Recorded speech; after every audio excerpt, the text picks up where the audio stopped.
धनानंद चित्ररूपा के प्रेम का सिर्फ अभिनय कर रहा है। उसका लक्ष्य तो चाणक्य तक पहुंचना है। इधर चंद्रगुप्त के कहने पर गांव वाले रायकुटा की गुफाओं की ओर पलायन कर जाते हैं, किंतु जब कार्वीनाथ आता है तब उसे धानी मिल जाता है।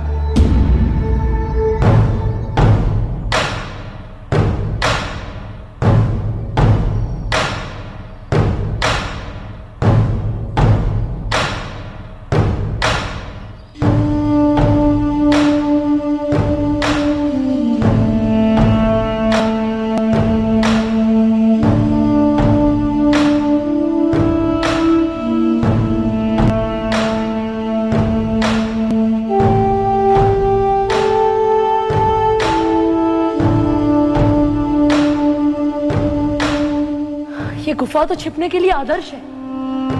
आचार्य, आपको इस गुफा का पता कैसे चला? यहाँ मैंने वर्षों तक ध्यान किया है। यहाँ के वातावरण में चित्त और ऊर्जा को एकाग्रचित करना सरल होता है।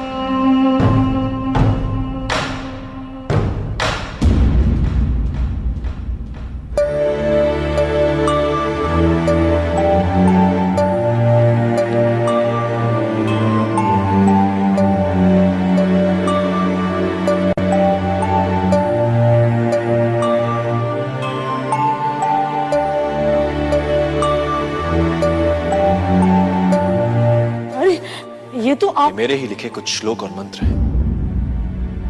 इनमें अथाह शक्ति छिपी है चंद्रगुप्त।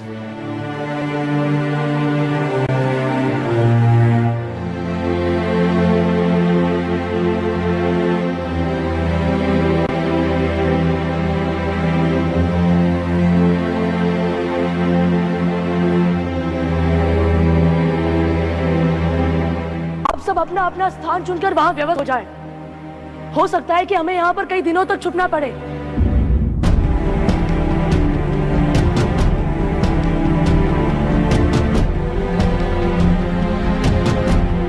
अपने धरती से बिछड़कर कैसा लगता है मैं जानता हूं, परंतु इस समय हम सबको मिलकर कार्वीनाथ से स्वयं को बचाना है, और उसके लिए अपने मन से दूसरी सारी बातें भुलाकर एक ही बात याद रखना कि हम सब एक हैं। हम सब एक हैं।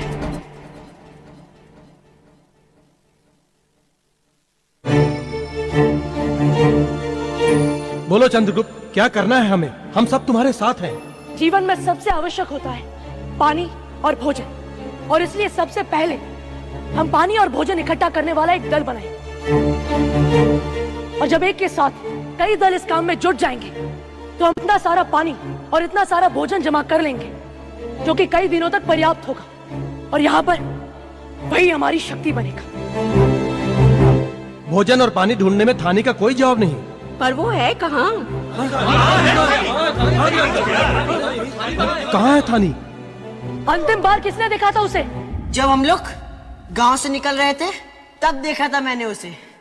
हाँ, मैंने भी तभी देखा था। पर वो है कहाँ? दिख नहीं रहा है कहीं।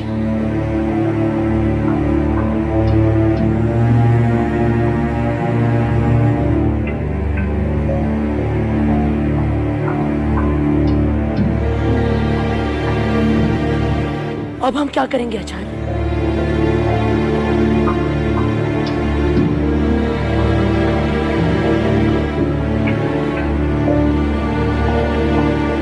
लगता है कार्वीनाथ बहुत शीघ्र यहां पहुंचने वाला है।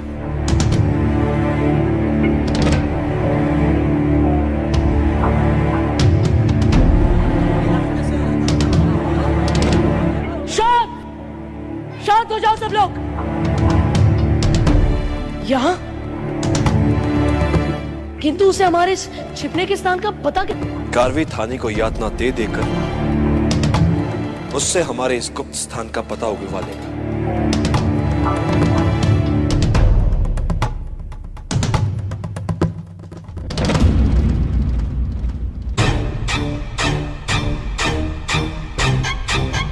देखो बंधु,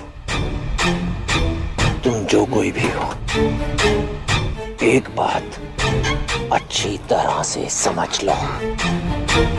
कार्वी को पराजय से किसी भी कीमत पर तुम्हारे गांव वाले जहां कहीं भी छुपे हैं ना, उन्हें तो मैं ढूंढ ही निकालूंगा।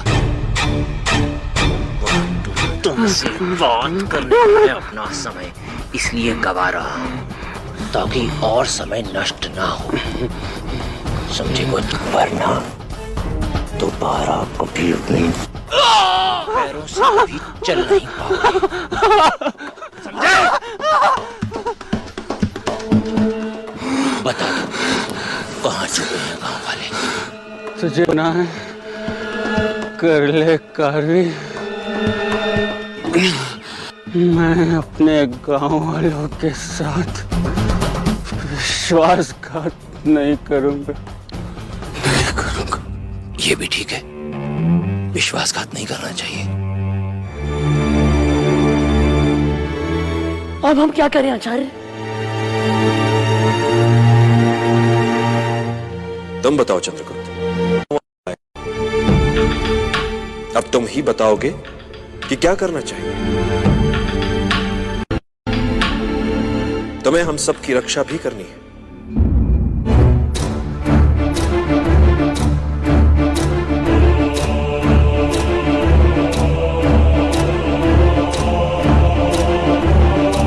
सुनो सब, हम सबका तुरंत ही इस स्थान से किसी और स्थान पर जाना नहीं है। हम सब संख्या में बहुत हैं, इसलिए हम सब यहीं डटकर लड़ेंगे।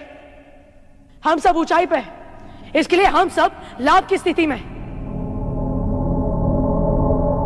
भद्रभट्ट और पुरुषदत्त आने वाले हर संकट पर अपनी दृष्टि रखेंगे, और जैसे ही उन्हें दूर से आने वाले हमले का संकेत मिलेगा, ये हमें सचेत कर देंगे, और तब तक हम कार्वीनाथ से सामना करने की तैयारी करें। परंतु हम असहाय साधारण जन कैसे कार्वीनाथ का सामना करेंगे? यह प्रश्न व्यर्थ है इस समय। जीने की इच्छा ही हमारी शक्ति है। जब जीने की सच्ची चाह मन में हो, तब मृत्यु को कठिन ही नहीं, असंभव मानो। मात्र जीवन, जीवन और हर मूल्य पर जीवन। यदि मन में इसके अतिरिक्त कुछ ना हो, तो दुर्बल से दुर्बल व्यक्ति भी साहसी बन सकता है।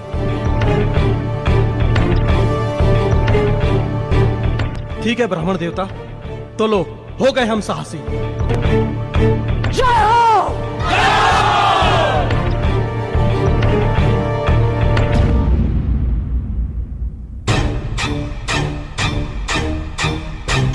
अरे भाई सेनापति जी, तने किसका सत्कार तो कीजिए।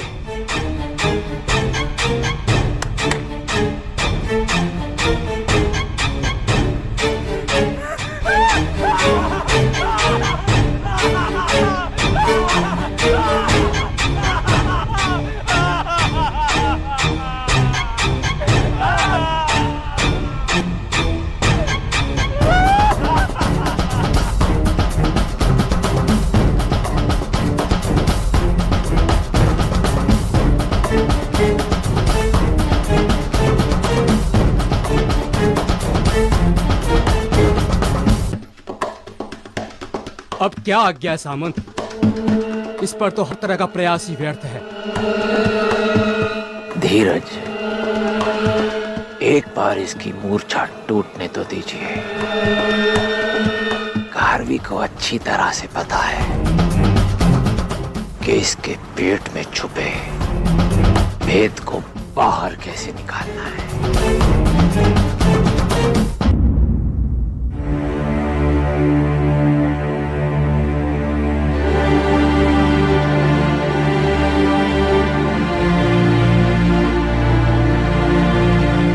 दिखाओ मत।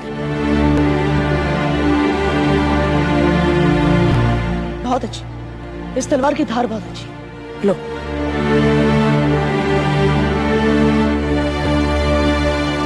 दिखाओ शशांक।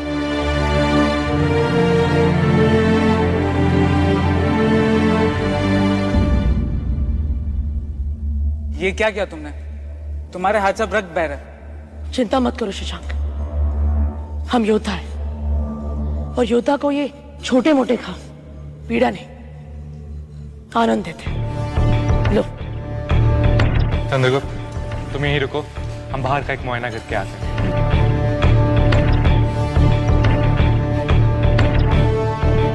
काका,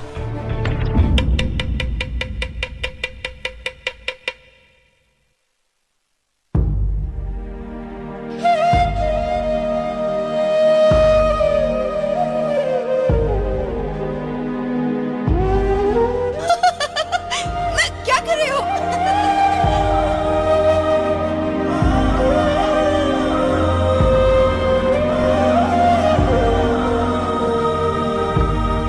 चंदू, चंदू, चंदू।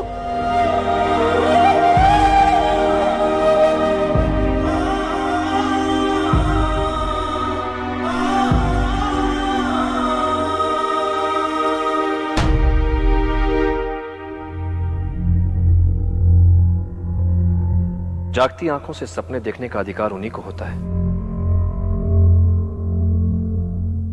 जो सपनों को पूरा करने का साहस भी रखते हो। साहस तो आपके आशीर्वाद से बहुत है मुझ में आचार्य, परंतु जब मैं माई को देखता हूं ना, मुझे अपनी माँ की याद आती है। और जैसे ही उसकी याद आती है, मन में एक प्रश्न कौनता है कि उसे भी मेरी आवश्यकता होगी। वो वहां खदानों में बंदी है, अत्याचार सह रही है, और उसे बचाने में जो मुझसे विलंब हो रहा है, क्या ये मुझसे कोई अपराध तो नहीं हो रहा? और इसी विलंब के कारण वहां खदानों में मेरी मां को कुछ हो गया तो? तुम चाहो तो इन गांव वालों की लड़ाई को बीच में छोड़कर जा सकते हो।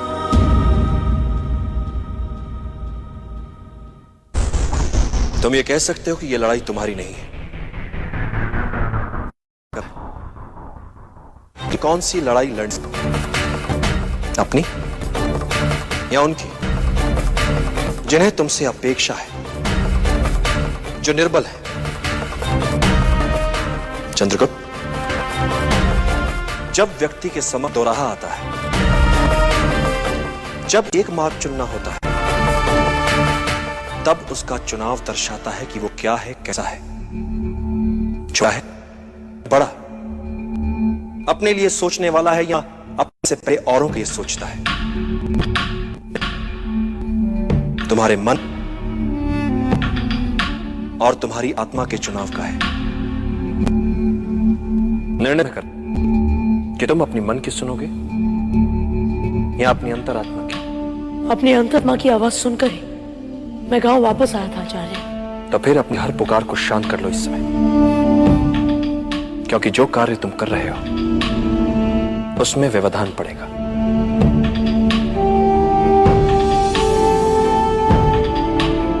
इस समय कईयों के जीवन मरण का प्रश्न तुम्हारे सामने। कईयों की सुरक्षा का दायित्व है तुम्हारे कंधों पर। तुम्हें 100% एकाग्र होना होगा। और वैसे भी चंद्रगुप्त, जीवन में जब भी कोई निर्णय एक बार कर लो तो पलट कर मत देखो, क्योंकि पलट पलट कर पीछे देखने वाले इतिहास नहीं बनाते। देखो इन भोले भाले ग्रामीणों को, इन सब ने विश्वास किया है तुम पर। तुम्हारे मन में उठने वाली हर शंका इन सब विश्वास के प्रति विश्वास होगा। गुरुकुल में तुम्हारी शिक्षा सीमित थी, किंतु यह कुछ तुम सीख रहे हो। ये लक्ष्य के जीवन इन ग्रामीणों का, जिनमें तुमने विश्वास उत्पन्न किया है।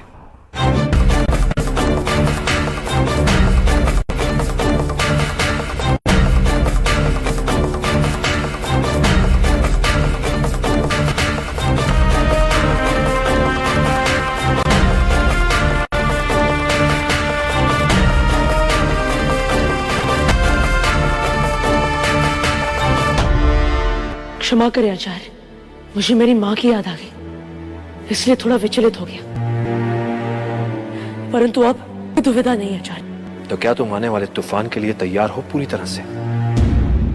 पूरी तरह से तैयार हूं आचार्य। इन गांव वालों के पास लड़ाई के लिए और बचाव के लिए स्वयं के हथियार हैं। हम लोगों ने सचित भोजन और पानी भी इकट्ठा कर लिया आचार्य। मुझे ऐसा लगता है कि हम अब आने वाले हर संकट का सामना करने के लिए तैयार हैं।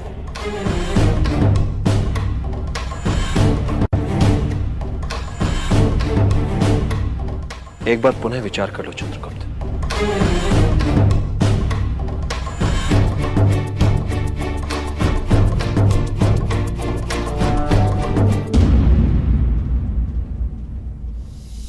आचार्य, और कितना समय लेगा आपका उस संदेशवाहक? कब आएगा वो? कब? शांत हाथ में लिया है, वो बहुत बड़ा है कुमार, बहुत बड़ा। यदि हम में से किसी ने भी धैर्य तो ये काम बनते बंद बिगड़ता है।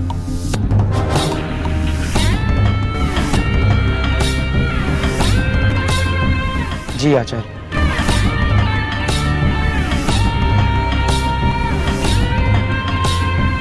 बोलो संदेशवाहक। सिकंदर बहुत तेजी से बढ़ रहा है। जो भी उसका सामना करने का प्रयास करता है वो उसे रौंद डालता है। वैसे तो उसके सैनिक बहुत थक रहे हैं। ये अभियान जारी है। साल भर के अंदर अंदर वो सिंध नदी पार करके भारत पहुंच जाएगा। इन सूचनाओं के लिए धन्यवाद। अब तुम राजकीय विश्राम गृह में विश्राम कर सकते हो। जाओ।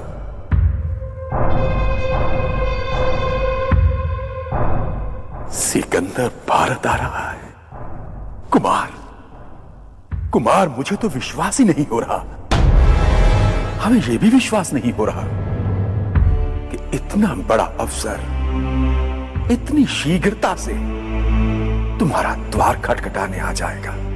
किंतु आचार्य, सिकंदर भारत आ रहा है, उसे हमें कौन सा बड़ा अवसर प्राप्त होगा? वो ऐसे कुमार, सिकंदर स्वयं तुम्हें समूचे भारत का सम्राट बनाने में हमारी सहायता करेगा। आचार्य, हमें समझ में नहीं आ रहा है, हम और भारत का सम्राट, ऐसा कैसे हो सकता है? हमें तो यह भय है कि कहीं पिताश्री हमसे हमारे गांधार के युवराज का पद भी ना छीन ले। कहना तो नहीं चाहिए कुमार, किंतु कहे बिना रह भी नहीं सकते। तुम्हारे पिताश्री एक निर्बल राजा है, जिनकी कोई महत्वाकांक्षा ही नहीं, और हम एक ऐसे व्यक्ति की सहायता लेंगे जिसकी महत्वाकांक्षाओं की कोई सीमा ही नहीं। वो कौन होगा आचार्य? मगध नरेश का सबसे क्रूर सामंत कार्वीनाथ। आचार्य, ये सिकंदर, कार्वीनाथ और हमारा सम्राट बनने में क्या संबंध है? हमें कुछ समझ में नहीं आ रहा। कुमार, तुम कुछ भी समझने की चेष्टा न करो। हम हैं ना, हमें तुरंत लोखंडी चलना चाहिए।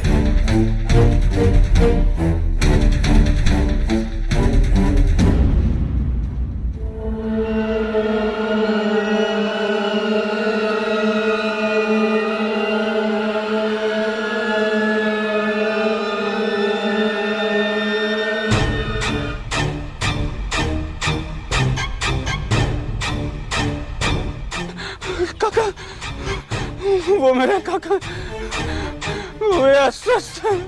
उन्हें छोड़ दो, उन्हें छोड़ दो। तुम भी तो जिद पकड़े बैठे हो ना। छोड़ो अपनी जिद को, बताओ सब गांव वाले कहाँ छुपे हैं?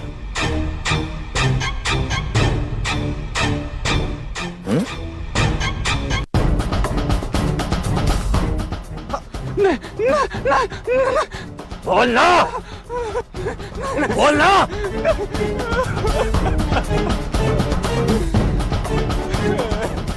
रायकुंठा की गुफाओं में है सब।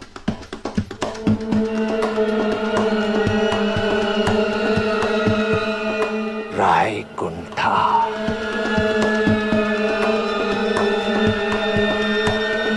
रायकुंठा। वो लोग आ गए। कार्वी का दल आ रहा है।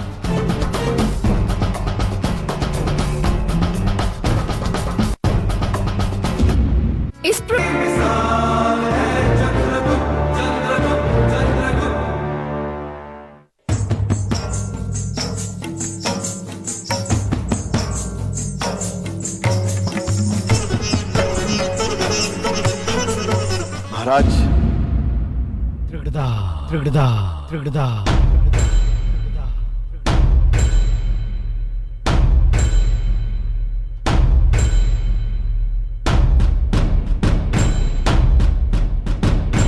अनपेक्षित व्यवधान के लिए क्षमा करें महाराज, किंतु मुझे आपसे अविलंब एक महत्वपूर्ण चर्चा करनी है। हर बार नृत्य में बेताली क्षमा मांगकर बेकार की चर्चा कर लेते हो। इसीलिए तुम्हारे पद के साथ उपनाम राक्षस अच्छा लगता है हमें। बोलो, क्या कहना चाहते हो?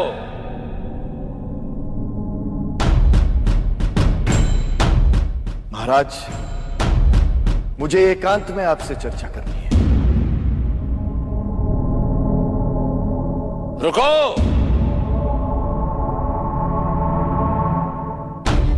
तुम कहां चल रही?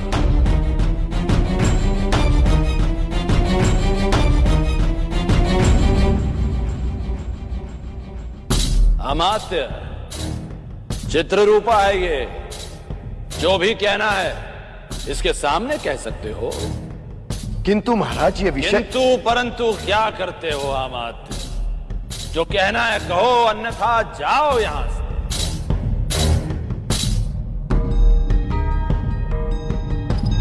जैसी आपकी आज्ञा महाराज। मैं आपसे विनम्र निवेदन करने आया था।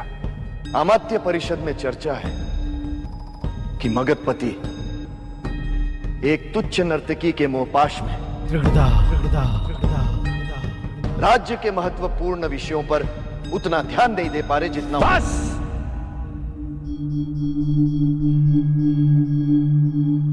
अब अगर एक शब्द भी अपनी जीवा से और निकाला तो हम तुम्हारी।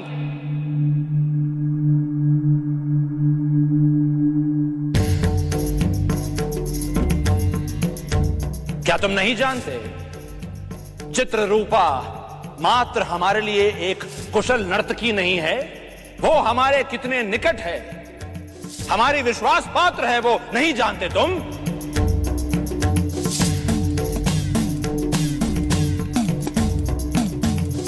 ये सब तुम्हारे कारण हो रहा है।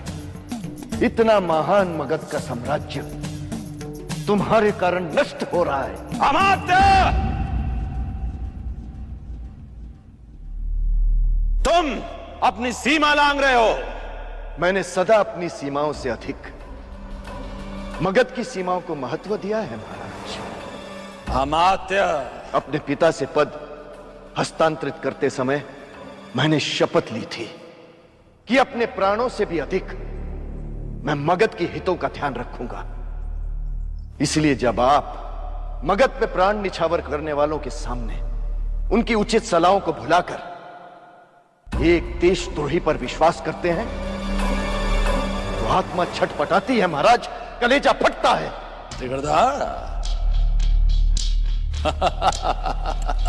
दादा दिन्ना, दादा दिन्ना, दादा दिन्ना। वाह अमात्य प्रमुख मुद्रा राक्षस, क्रोध में राजकीय शिष्टाचार भले ही भूल गए हो, परंतु बात अच्छी कह गए। राधा दिन बात अच्छी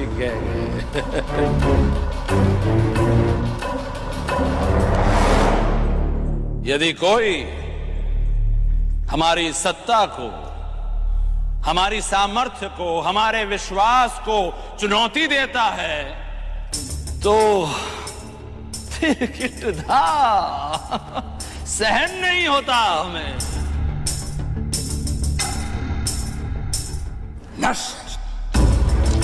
नष्ट कर देते हैं हम उसे। धित कट धिन्ना। मैंने कुछ भी नहीं किया। सैनिकों, देशद्रोही को बंदी बना लो।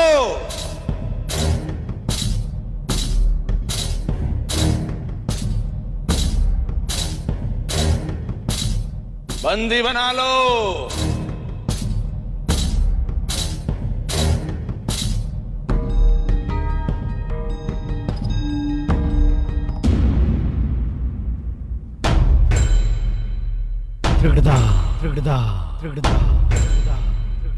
मुझे बंदी बनाकर आपने मगध के विनाश का आरंभ कर दिया है। विनाश काले विपरीत बुद्धि। विनाश काले विपरीत बुद्धि। तुम क्या समझते हो अमात्य? ये मगध तुम्हारे सहारे खड़ा है। दादा तिकड़ दे। कैसे दिव्य स्वप्न देखते हैं लोग। ले जाओ इसे और राजकीय कारावास में डाल दो। अपने महाराज का अपमान करने वाले को ऐसा दंड दिया जाए कि आज के बाद कोई भी अमात्य अपने महाराज के विरुद्ध सोचने का विचार तक अपने मन में न लाए। ले जाओ। बहुत बड़ी भूल कर रहे हैं महाराज। देशद्रोही मैं नहीं, देशद्रोही चित्ररूपा है।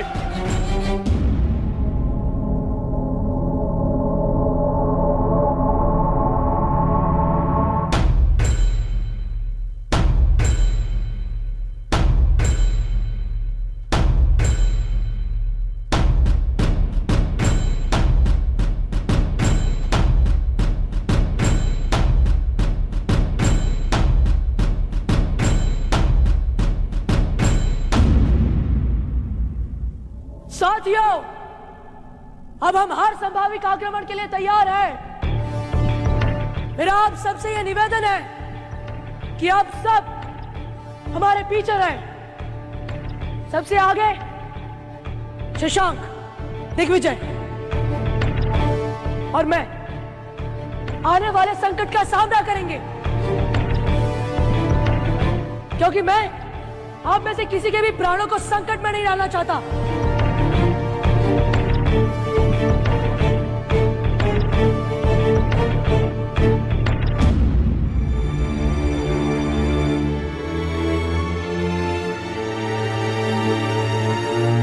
ये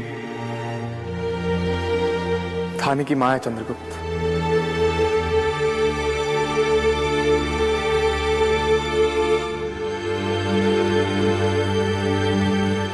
जय हो मां, जय हो। जैसा वीर पुत्र वैसी ही वीर मां। तू चिंता मत कर मां, मैं जानता हूं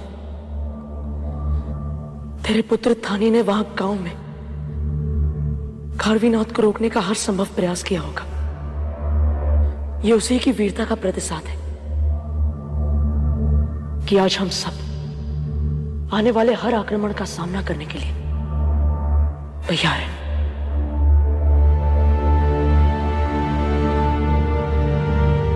क्या नाम बताया था तूने उस बालक का? चंद्रगुप्त है ना?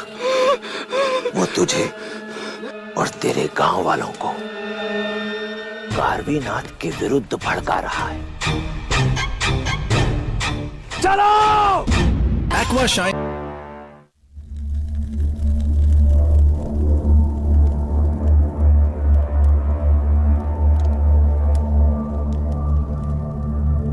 आशीर्वाद दीजिए आचार्य। हम अपने शत्रु से सामना करने के लिए तैयार हैं।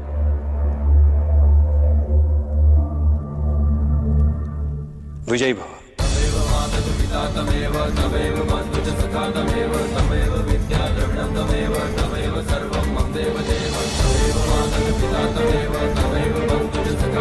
क्या तुम निश्चित रूप से तैयार हो चंद्रगुप्त? तुमने सभी पक्षों पर विचार कर लिया है? आप कहना क्या चाहते हैं आचार्य? क्या मैं कुछ भूल रहा हूं? तुम स्वयं विचार करो, फिर उत्तर दो।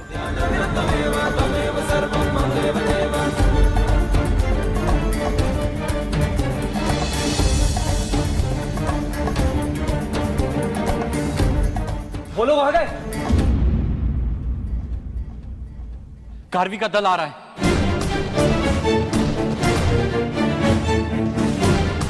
शशांक, दिग्विजय, चलो।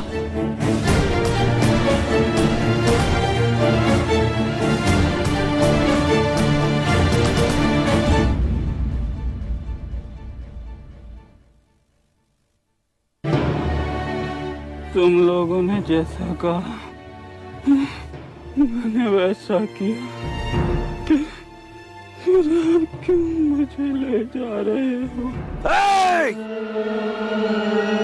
कार्वीनाथ से इस धरती पर केवल एक व्यक्ति प्रश्न पूछ सकता है, केवल एक, स्वयं मगधपति धनानंद। क्या नाम बताया था तूने उस बालक का? चंद्रगुप्त, है ना? वो तुझे और तेरे गांव वालों को कार्वीनाथ के विरुद्ध भड़का रहा है। आज उसे और उसके सब हितैषियों को पता चल जाएगा कि कार्वीनाथ से उलझने का परिणाम क्या होता है। उसके और उसके सभी साथियों के इतने छोटे छोटे टुकड़े कर दूंगा कि चील के हुए भी नहीं खाएंगे। चलो!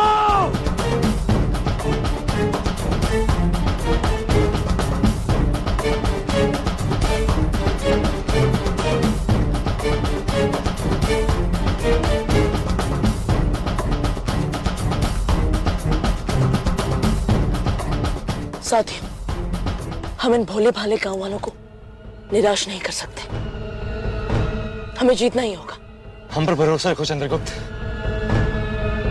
हम जीतेंगे।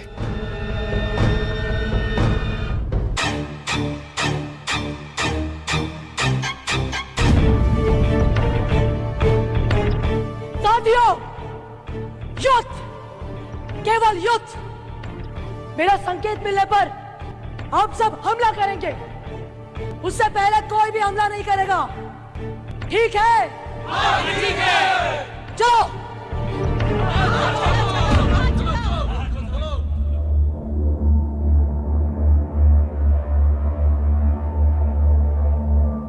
तो चिंता मत कर माई, तेरे पुत्र को कुछ नहीं होगा।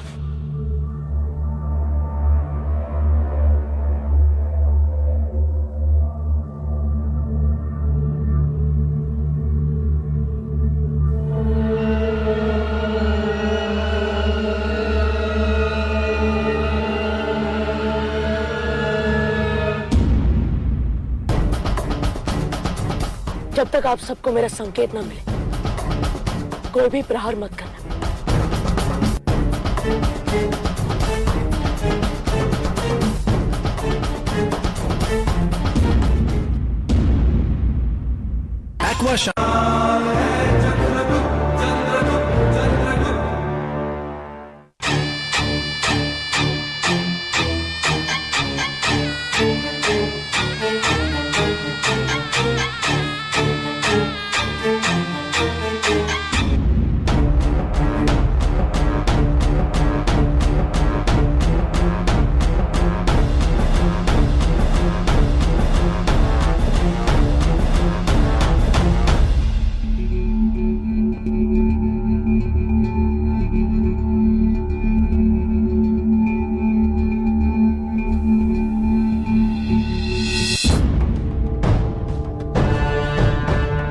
जब तक आप सबको मेरा संकेत न मिले, कोई भी प्रहार मत करना।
पीछे हट रहे हैं।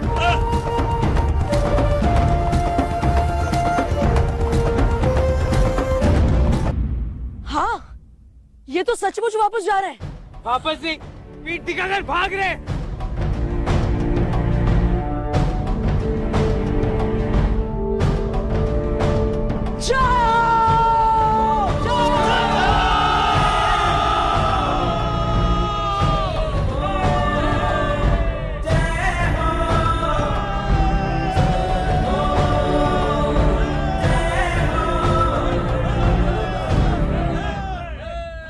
आप हमें जाने के लिए आदेश दे रहे हैं?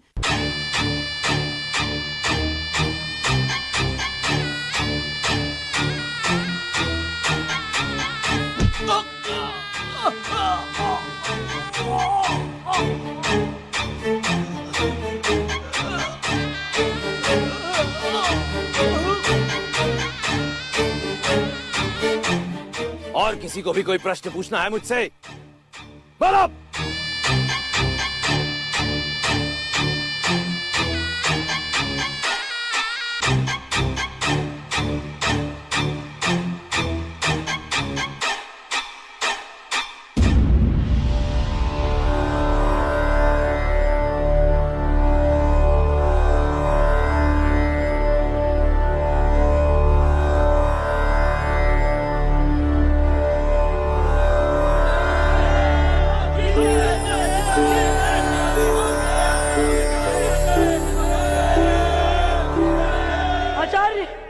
हम सब जीत गए।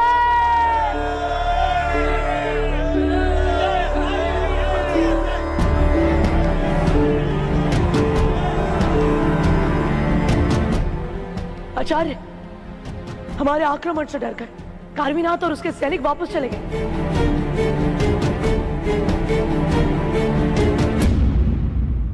गांव वालों, तुम चारों तरफ से घिर चुके हो।